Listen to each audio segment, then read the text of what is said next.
Week 8 of college football was a heck of fun as we had multiple undefeated teams go down, with one being a very big upset. We'll get to that when we talk about my college football top 25, but stick with me until the end of the video because I'm going to cover my top 5 Heisman contenders. But first, what's crack-a-lackin'? It's your boy Broshmo, just in case you did not know. So go ahead, become bro and subscribe. Leave this video a thumbs up if you enjoy the content as always. Let me know what you think in the comment section below where we have that nice, beautiful football discourse. Let's go ahead, get into this sucker with my fallers this week with Tennessee. Tough loss to Alabama. They went into halftime up 20-7 and then got shut out. 27 unanswered points for Alabama. It was in Tuscaloosa, but after like a very impressive offensive showing in the first half, just nothing. So Tennessee, they drop out of my top 25. USC, not so surprising. I thought they were going to be able to win. This one was at home. And I know Utah's kind of USC's daddy, but it's at home. You're coming off a tough loss. And Cam Rising was then, I believe, he's no longer, or he's already rolled out for the rest of the season. So there was just so much kind of in USC's favor. Like, okay, this is kind of a must win. And then they lost. Like the last couple of minutes of this game was wild, where like they score. I think USC scored with like a couple of minutes left. USC or Utah's quarterback Barnes had this big run to put him in field goal position, and they kicked the 38-yard field goal as time expires. USC missed the 2-point conversion to make it so that, okay, even if they got a field goal, it would push it to overtime. Like, tough loss for USC, and man, had high hopes for this squad going into the season. And to be fair, I did have them winning the Pac-12. We'll get to that later. Let's talk about these teams that just missed the cut. Starting with my Miami Hurricanes. The U, baby, the U. They won in double overtime over those stupid Clemson Tigers. This was a huge win after 2 bad weeks, essentially. You had the Georgia Tech debacle. We're not going to talk about it anymore. And then you kind of lost a shootout against UNC, so that's fine. This game, they went in with no Tyler Van Dyke. They were able to get it done. So my Hurricanes, I don't know if they're necessarily top 25 worthy at this point, but they are definitely trending up. I also got Troy here, who's coming off the bye, but they're 5-2. I think that's the team I picked to win the Sun Belt this season, so I got them here. UCLA, they just smashed Stanford, who was coming off a big win against Colorado. They smashed them 52-7. The note in this game is Ethan Garbers was the guy that took the start here and looked really good.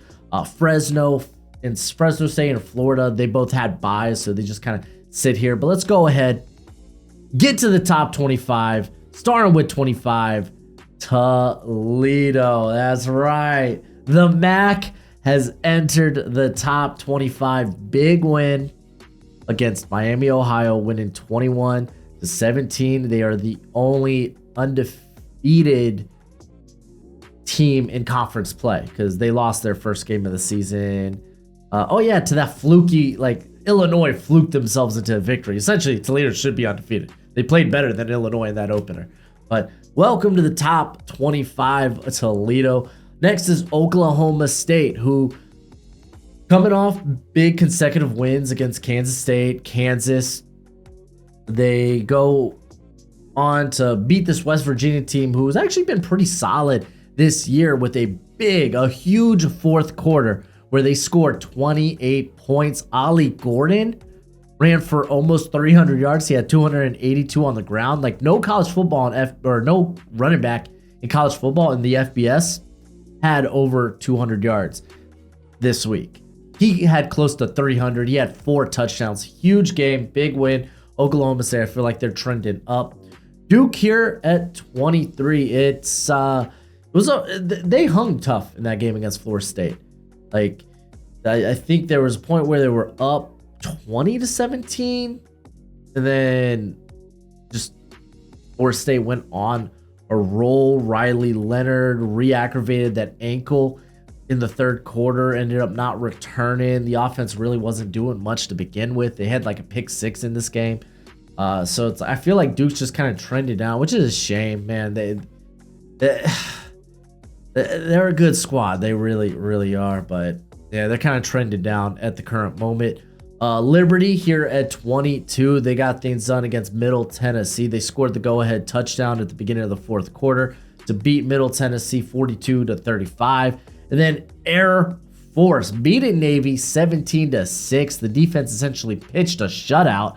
Navy decided to score just a late touchdown that didn't matter much, but the defense playing great there for Air Force. I think they also had the longest pass in a game between two military academies. So there was that. So yeah, there you go. Air Force here at 21. At 20, James Madison. Good teams win, great teams cover, and James Madison's been covering all year. They beat Marshall 20-9. The defense was amazing here. Jalen Green had 5 sacks. So just nutty James Madison. It's really a shame that they're not eligible to win the Sun Belt. I think it's kind of stupid. I mean, let these former FCS teams that are moving up to the FBS, just let them be able to contend for the conference title. I think it's silly, especially when James Madison is the best team in their conference right now. At number 19, I have Tulane. They beat North Texas 35-28. They were up real early, and North Texas brought this game back to where Michael Pratt had to run in the game-winning TD. But hey, they are 6-1. I still think they're the best team in the American Conference, so they're sitting here at 19 for me. At 18 is Mizzou, man. And I really want to push this team a little bit higher. I love what they do on offense, and the defense is kind of the unsung hero, honestly, for this squad. They make big plays, and they got some solid prospects on that defense to watch out for. But man, Luther Burden is freaking phenomenal, man. That's gonna be your wide receiver 1 in 2025. Just a little heads up there. But they beat South Carolina 34-12. South Carolina could score a touchdown.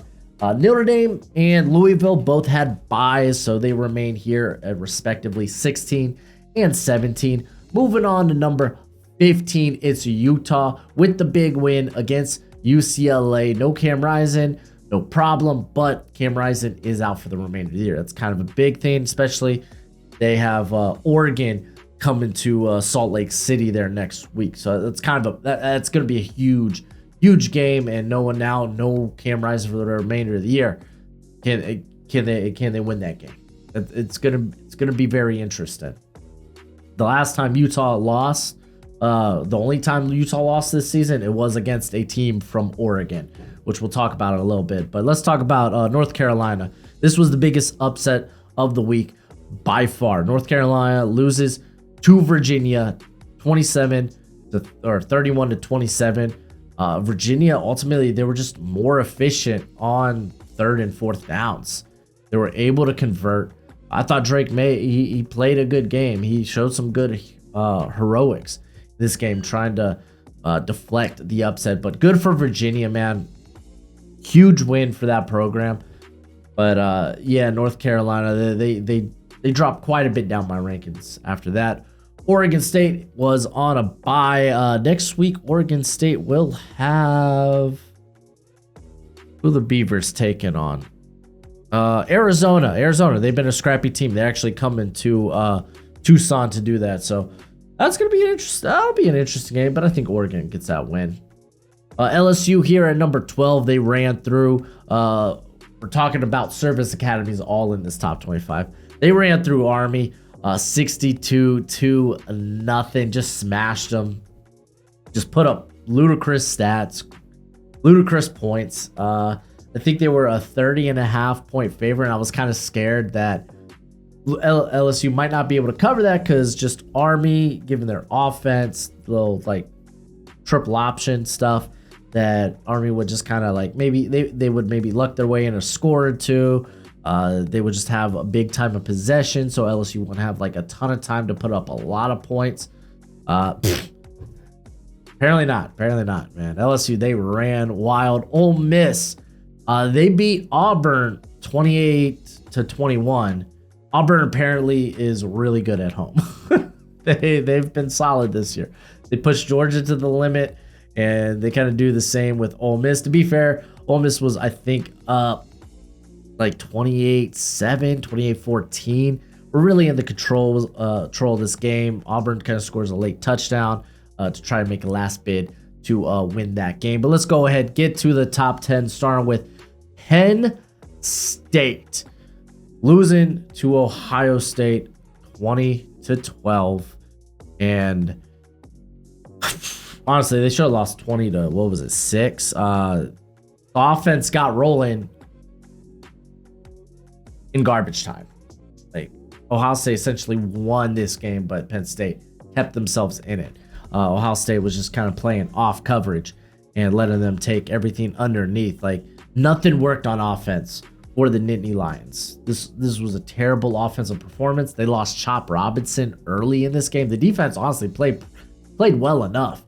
They're in the horseshoe. The offense just had to do something, and they couldn't. They simply couldn't. I am worried about that offense because there's not a lot of explosive plays coming from Penn State. So we'll see how they do. They still got Michigan, I believe, on the Sketty. They'll get Indiana next week. And then number 9 is Alabama. Very impressive win against Tennessee. Like, the defense won the day. They got to the second half. They were like, nah, we ain't losing this game. Alabama's looking good. And hey, watch out. Alabama's playoff hopes aren't dead yet. And then we got a Texas. Oh, Texas. So they beat Houston 31-24. They got up 21-0 early, and then just kind of died until the last couple of minutes. Granted, Quinn Ewers got hurt in this game and had to leave the game, but still, Houston brought it close to where, oh man, they get the onside kick and they got a chance. They couldn't do that. So, a little scary for Texas. We also got to check on the health of Quinn Ewers moving forward. Oregon coming in at number 7, beat Washington State 38-24. Bucky Irvin went off. Dude had 3 touchdowns. Good on them. Oregon State, they're still a really, really good team. That's why they are my highest rated, I guess, one-loss team. And then Oklahoma, they're here at 6, but oh man, Central Florida gave them a heart attack. So they beat Central Florida 31-29, and it's wild how this game went. Like, USC scores at the end of near the end of the game. They missed the 2-point conversion on a trick play, and then they don't get the onside kick. Like, it was so close. It was so close. Central Florida was putting up a lot of offense. I know Venables ain't gonna be happy with his defensive performance. A lot of missed tackles, but Oklahoma, they made it out. They won. Maybe they got caught looking ahead to Kansas. So yeah, watch out for Kansas. I assume Jalen. I haven't actually looked when Jalen Daniels returns for Kansas. Let's see.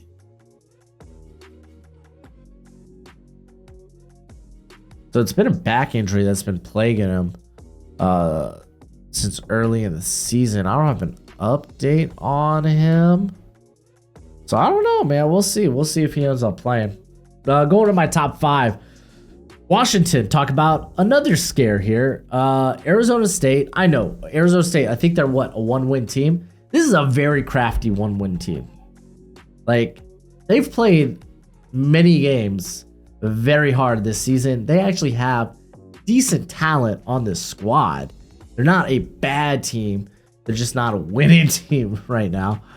Offensively, they don't do too much. I think their quarterback got hurt early too, but I started watching this game in the second half once I was like, What do you mean it's 7-3 Arizona State? But Washington got it done, winning 15-7. The offense had 4 turnovers. Michael Penix had 2 interceptions.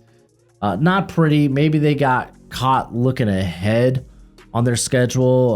Let's see. I believe they got Stanford. I say looking ahead, but I mean, I don't know. Maybe they were coming off a big win and they thought maybe they could coast through this Arizona State team. And that's kind of dangerous. Again, this isn't a terrible Arizona State team. Number 4 is Ohio State. The defense was huge. Marvin Harrison Jr. had a phenomenal game. They beat Penn State. They belong here at 4. I don't know if Ohio State's good enough to beat Michigan. Offense still looks a little bit meh, but we will see.